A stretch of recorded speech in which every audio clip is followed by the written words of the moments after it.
Bonjour les amis, bienvenue sur PowerTrade, la chaîne des stratégies d'investissement simples et efficaces. Aujourd'hui, rien n'a bougé sur notre portefeuille, hein.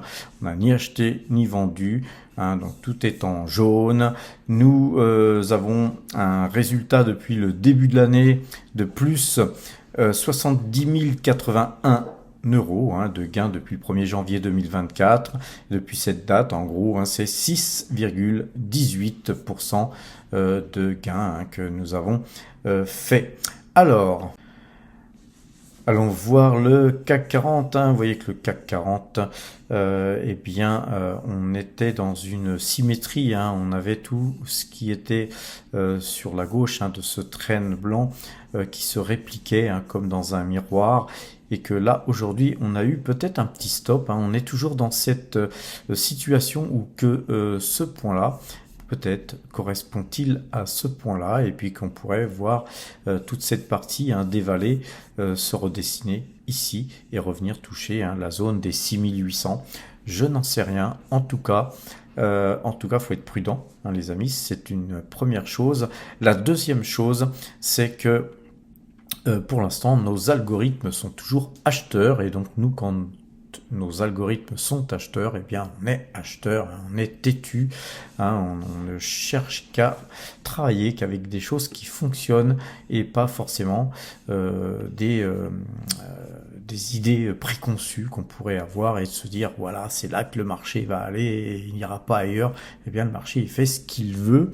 Pour l'instant, les algorithmes sont acheteurs. On a cassé ce trend jaune et on a la moyenne 2 jours, 12 jours à l'achat, croisé à l'achat, et nos algorithmes à l'achat. Donc écoutez, il n'y a pas mieux pour se satisfaire d'être acheteur. Donc nous sommes acheteurs sur le CAC 40. Mais voilà. Par contre, on a cessé d'acheter pour l'instant. On observe le marché, car voilà, moi je redoute peut-être une petite correction. Là, on a quand même bien monté dernièrement. Donc, on observe aussi le S&P 500. Le marché américain, c'est lui qui drive tous les autres marchés. Tous les marchés du monde sont connectés au marché américain. Quand le marché américain dévisse, et bien le reste du monde dévisse, les amis. Et là, vous voyez qu'on a une petite baisse, c'est moins 0,57% sur le S&P 500. Ceci dit, c'est quand même une baisse. Et donc, globalement, moi, je trouve pas ça super inquiétant avec la super hausse que nous venons de voir, puisqu'en fait, on a retracé toutes les pertes qui avaient été faites ces derniers jours. Donc, rien d'inquiétant, mais voilà, on pourrait voir le marché repartir à la baisse, et donc on surveille bien sûr ça comme le lait sur le feu. Et pour l'instant, nous avons suffisamment acheté, on a encore pas mal de liquidités, puisqu'on a plus de 200 000 euros de liquidités. Eh bien, on va rester en cet état, les amis, avec une prudence accrue, car vous avez vu que dernièrement, on a acheté plutôt mine d'or ou marché américain, mais on n'est pas vraiment trop porté sur les achats de valeurs françaises actuellement. Nous avions acheté Centra à la Asia Metals qui dévisse aujourd'hui, puisqu'on perd moins 2,76%.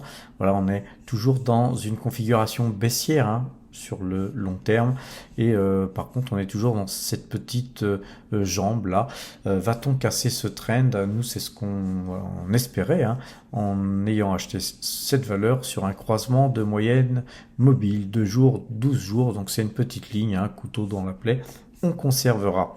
Concernant Pan African Resources, même chose, ça décroche aujourd'hui. On a eu une belle bougie baissière, mais en fin de séance, on a remonté un peu. Voilà, on est toujours en phase haussière. C'est toujours bullish sur Pan African Resources. Sur Barrick Gold, pour moi, on est toujours haussier, malgré une baisse de 1,36% sur ce titre. Nous avons une très belle hausse là, comme on le voit sur ce graphique. On est toujours dans ce canal haussier, et bien nous conservons nos titres Barrick Gold. Et je vous rappelle qu'on a regardé le tableau récapitulatif de nos valeurs, que je vous ai présenté juste avant ces analyses graphiques et vous verrez qu'on est très investi sur Barrick Gold. Concernant Centamin, même chose, hein, nous avons une correction, hein, tout simplement quand les choses montent beaucoup, il est bien naturel qu'à un moment donné ça pose et qu'il y ait tout simplement des prises de bénéfices. Concernant Total Energy, beaucoup me demandent est-ce le moment de rentrer sur cette valeur Total Energy que tu connais bien?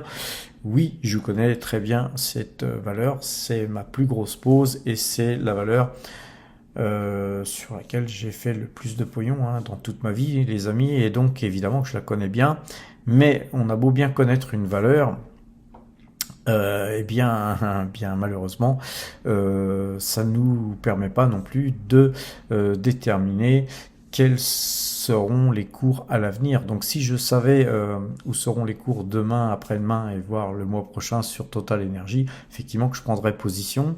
Là actuellement, moi je ne fais que ce que je vous ai toujours appris, les amis, de l'analyse graphique. Et l'analyse graphique, là, elle nous dit que nous avons un canal baissier. Et je pense vous le dire très souvent dans mes vidéos, tant que ce canal baissier ne sera pas cassé par le haut, et bien moi j'achète pas Total Energy.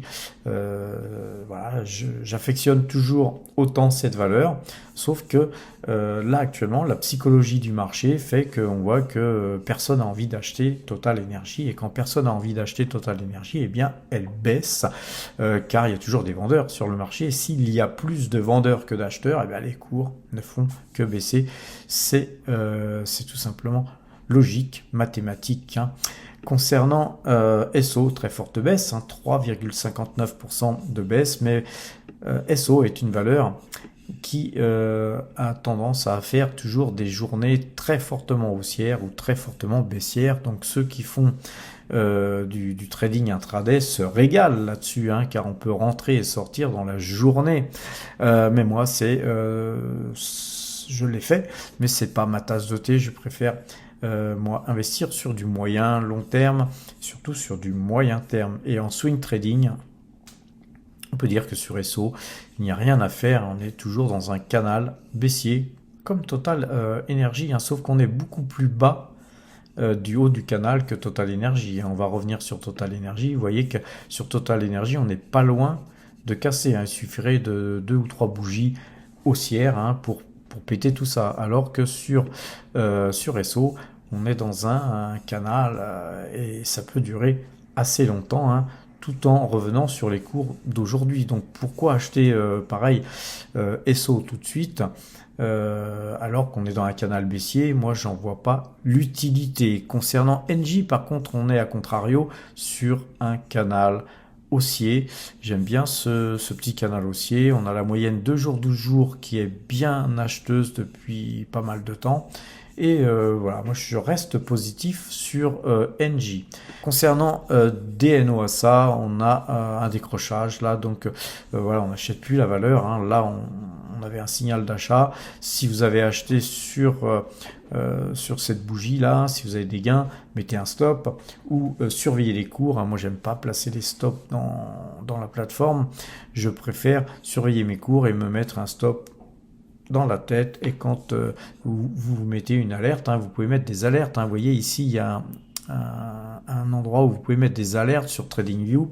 Je vous rappelle qu'il y a des liens en description. Si vous voulez ouvrir un compte TradingView, c'est gratuit.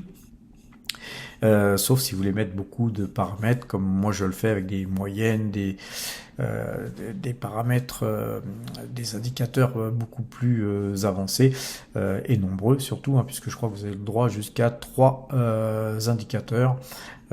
Sans quoi après si vous voulez rajouter un quatrième, il faut en enlever un, puisque en même temps vous pouvez pas avoir plus de 3 indicateurs gratuitement. C'est déjà pas mal pour travailler les amis. Et après quand vous avez un compte beaucoup plus étoffé, bien payé, faites comme moi. Voilà, moi j'ai mis longtemps à essayer de toujours travailler avec des choses gratuites, mais après il y a un moment donné quand on gagne suffisamment bien sa vie, ayez des bons outils les amis, car un bon travailleur a de bons outils, c'est bien connu. Concernant GTT, on a une petite hausse par contre là-dessus. Et croisement de moyenne mobile 2 jours, toujours à l'achat. On est dans un range là haussier, hein. C'est un range très large, hein, mais on est toujours très haussier sur GTT. C'est un titre de très très bonne qualité. Bon, ce titre est acheteur. Là, c'est un peu tard pour peut-être acheter la valeur, hein, sur ce signal. On pourra attendre le prochain, les amis, ou attendre que les cours reviennent se fracasser contre le bas de ce canal et puis rebondir. Alors Morel Prom, ça fait déjà un bout de temps et je vous le dis, on n'achète plus cette valeur. Tendance baissière, cassée par le bas, croisement de moyenne mobile 2 jours, 12 jours, croisé par le bas, on ne touche pas cette valeur pour l'instant. Concernant Steph, toujours bien orienté, hein. Petite hausse aujourd'hui, mais dans un marché baissier, faire une hausse, hein, c'est déjà un exploit. Concernant Ecopétrol, on ne touche pas non plus Ecopétrol, hein. Nous, on est acheteur depuis déjà pas mal de temps, mais nous, on attend le versement des dividendes. On aime bien aussi avoir du dividende et c'est des dividendes que nous réinvestissons. Concernant Noram Drilling, rien à dire, hein. On est toujours dans un canal baissier. Je conseillerais plutôt d'éviter la valeur tant que ce canal baissier ne sera pas brisé par le haut. Concernant Rubis, je vais redessiner ça un peu plus proprement. D'ailleurs, je vais l'effacer et je vais carrément mettre un canal. On va mettre un canal parallèle et puis je vais reprendre ça ici. On va reprendre ce canal et on va le retracer ici. Voilà, là on a vraiment quelque chose de parallèle maintenant. Moi personnellement, hein, voilà, on peut dire que cette valeur elle tend à monter. On a un joli pattern. Pourquoi pas, hein, faire une petite ligne, hein, sur Rubis, mais néanmoins, moi, je préférerais attendre un rebond, hein, du bas de canal, hein. Il y a un moment donné, elle reviendra toucher ce canal, ou alors tout simplement qu'elle réintègre ce premier canal très haussier. Alors là, oui, là, on pourra acheter la valeur. Concernant la Coface, eh bien là, un coup pour rien, hein, les amis. Ici, on avait cassé ce trend bleu très épais, ce trend bleu ciel, après avoir cassé ce trend bleu turquoise. Mais là, je sais pas ce qu'on va faire, mais on a tendance à avoir fait une petite bougie et puis on a une ombre, hein, quand même. Donc pourquoi pas repartir à la hausse demain, mais pour l'instant, on évitera de rentrer dans la valeur tant qu'on ne sera pas repassé au-dessus de ce trend bleu. Tesla, forte baisse aujourd'hui, moins 3,77%. On a recassé ce trend jaune par le bas. Vous connaissez la musique, hein, on recasse par le bas ce trend. On n'achète plus la valeur. Et si on a des gains, je reviens sur Tesla, si on a des gains, si on a acheté par là, on protège ses gains, hein. On essaye de sortir, bien sûr. On ne va pas attendre que Tesla revienne à 160 pour se dire « Ah, j'aurais dû sortir ». Effectivement, on protège ses gains, on extrait de la performance. Même chose sur Nvidia, hein, on a eu un joli mouvement. Si vous avez été dans les heureux qui ont acheté dans cette zone-là, ou même dans les heureux qui utilisent la moyenne 2 jours, 12 jours pour initialiser des positions, eh bien vous avez des gains à extraire. Là, sur une bougie comme ça, on pourrait même extraire, hein, les amis, ou tout simplement, si on se rapproche trop dangereusement de là où vous êtes rentré, bien, quels que soient les gains, hein, on ramasse le pognon. C'est toujours ça de prix, bien sûr. Concernant Alibaba, eh bien, elle rebaisse, hein. Baba Group Holding, société chinoise, encore une fois. J'ai pas eu le temps la dernière fois, je voulais migrer mes titres de DEGIRO sur Saxo Bank. Donc vous savez comment je fais, hein, je vends mes titres sur DEGIRO, je les achète sur Saxo Bank et puis ensuite, eh bien, les liquidités, je les transfère et ainsi de suite. C'est fastidieux, mais voilà, l'autre fois j'ai pas eu le temps, donc il reste encore quelques lignes sur DEGIRO à vendre. On verra ça peut-être demain. Concernant Coca-Cola, attention sur Coca-Cola, on commence à venir dangereusement casser ce trend. Quoique ce trend, hein, il a été tracé un peu à la va-vite sur le plus bas là qu'on avait ici. Oui, c'est effectif, hein. Voilà, donc sur Coca-Cola, si vous avez des bénéfices, pourquoi pas les prendre? Moi, je conserve aussi ma ligne Coca-Cola sur du long terme, mais parfois il faut savoir prendre des bénéfices. Je n'arrête pas de vous le dire, donc il faut aussi que je me l'applique à moi-même, mais pas sur toutes les valeurs. J'aime bien rester aussi exposé, car parfois vous avez des faux signaux, hein, ça peut casser, puis ça peut repartir. Donc voilà, Coca-Cola, on n'a pas non plus une ligne énorme. Concernant Google, vous voyez qu'on est dans ce fameux trend baissier, on a un canal baissier ici, et bien voilà, on ne l'a pas cassé, hein, ce haut de canal. Voilà, moi je vous encourage à attendre un cassage, hein, de ce haut de canal pour prendre position. Vous avez vu qu'on avait vendu dernièrement quelques françaises des jeux et elles montent encore, hein, de 0,11% aujourd'hui.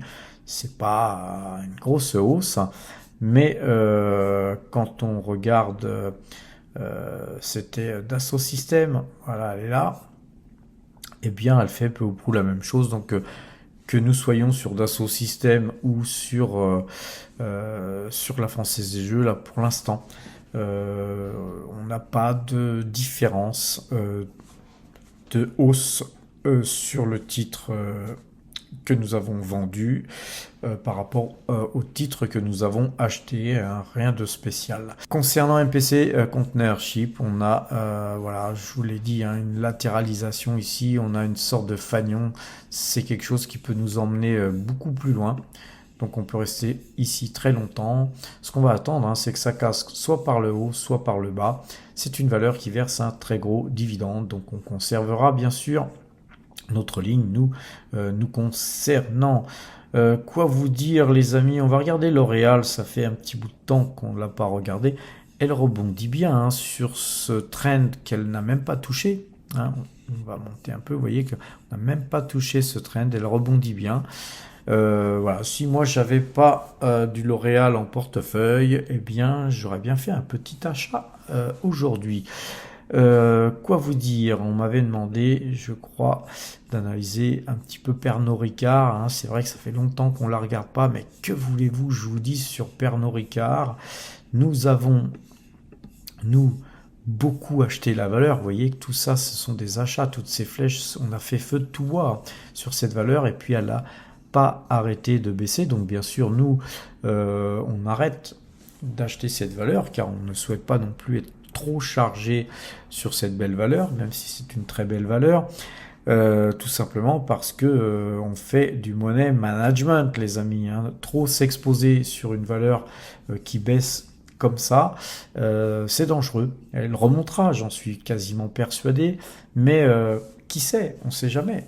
Imaginez qu'il y ait un loup, un problème, et que cette société ne remonte jamais. Si vous n'arrêtez pas d'acheter, comme ceux qui ont fait de la DCA sur des titres comme Atos ou Téléperformance, eh bien, ces gens-là n'ont que leurs yeux pour pleurer, les amis. Et voilà, nous, à PowerTrade, moins on pleure, hein, moins on va pleurnicher dans le temple des regrets, mieux on se porte. Le mieux, hein, les amis, c'est de gagner du pognon, n'est-ce pas? Vous êtes sur la chaîne du pognon, je vous le rappelle. Alors, je crois avoir fait le tour de toutes les valeurs intéressantes à regarder. On va quand même regarder LVMH, hein, parce que beaucoup m'en parlent. LVMH, il n'y a pas à tortiller, hein, c'est une valeur qui était dans un canal baissier. Vous voyez qu'on l'avait brisé, ce canal. Et puis aujourd'hui, vous voyez que quand même on a une baisse, même si c'est une petite baisse, hein, on a une bougie qui est pas belle. On pourrait voir LVMH continuer à descendre. Allons voir une autre valeur du luxe, hein, qui est Hermès. Et vous voyez que sur Hermès, c'est pas du tout la même configuration graphique, hein, c'est pas la même musique. Hermès, c'est vraiment du luxe, hein, les amis. Et vous voyez qu'on a cassé ce canal là ici. et ça a bien fonctionné, hein. On a eu un joli mouvement, croisement de moyenne de jours, 12 jours, brisure du canal. Évidemment, là, sur ces 2 points hauts ici, que j'avais tracé en blanc, et bien, vous voyez que l'analyse graphique, hein, ça fonctionne vraiment très bien, car tout ça, ça a été tracé il y a déjà fort longtemps. Et vous voyez que c'est là qu'on bute et qu'aujourd'hui, on n'a pas pu clôturer au-dessus de cette résistance qui est somme toute très forte.